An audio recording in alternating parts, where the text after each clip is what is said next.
Hi guys, in this video we're going to go over everything you need to know to perfectly identify substituents you may see on carbon chains while naming alkenes or cycloalkanes. So first we're going to draw a very long carbon chain and we're going to go over the three basic substituents.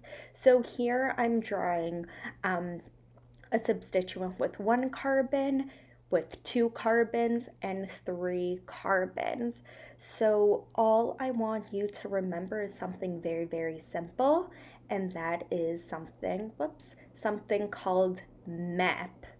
So MEP is the only thing that you need to first remember. So we're going to put a 1, a 2, and a 3, so that you remember whenever you see a substituent with one carbon, it's going to be called methyl. Whenever you see a substituent with two carbons, it's going to be called ethyl. And whenever you see a substituent with three carbons, it's going to be called propyl. So just remember that simple acronym and then you're going to be good to go. Now over here, let's go ahead and draw the next substituent, which is going to have four carbons. So 1, 2, 3, 4, and we're going to call that butyl.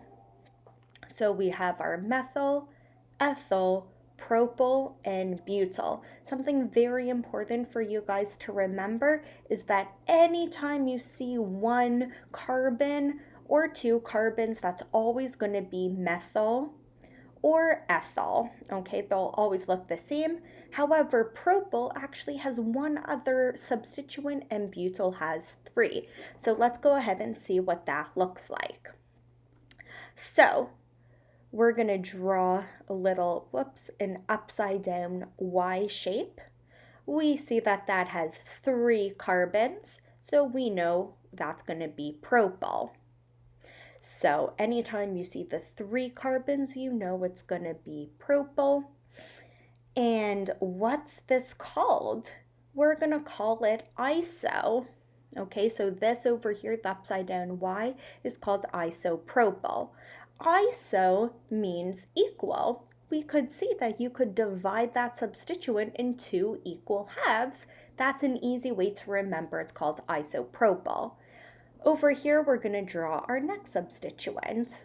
Okay, what do you think this is called? Well, first we could identify that there's four different carbons, so we're going to call that butyl.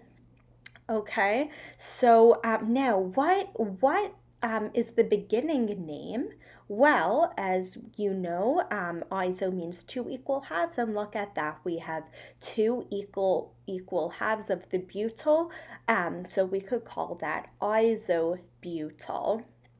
Isobutyl is that substituent over there. Now let's draw our other butyl substituent. I'm just going to draw a butyl with four carbons floating in space over here. It's just chilling in space. We know that that's going to be called a butyl.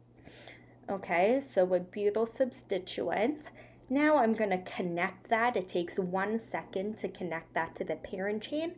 We're going to call that sec-butyl, okay? So that's our other substituent there. You'll know how to identify that if you see it. I'm going to extend our parent chain so I could draw this last substituent, and it's going to look like that. But now I'm going to go ahead and connect it and fill in a little semicircle over there, and I'm going to, add a green blob, another green blob, another green blob over there. It looks like a turtle. I'm going to name the beginning of the substituent turt to match my little cool turtle over there. Just to show you what that looked like. This is 1, 2, 3, 4. We know it's butyl. That's a cute little way to remember that this is called tert-butyl. So here we have it, all the substituents. You guys are going to be experts at identifying and naming any substituent you see.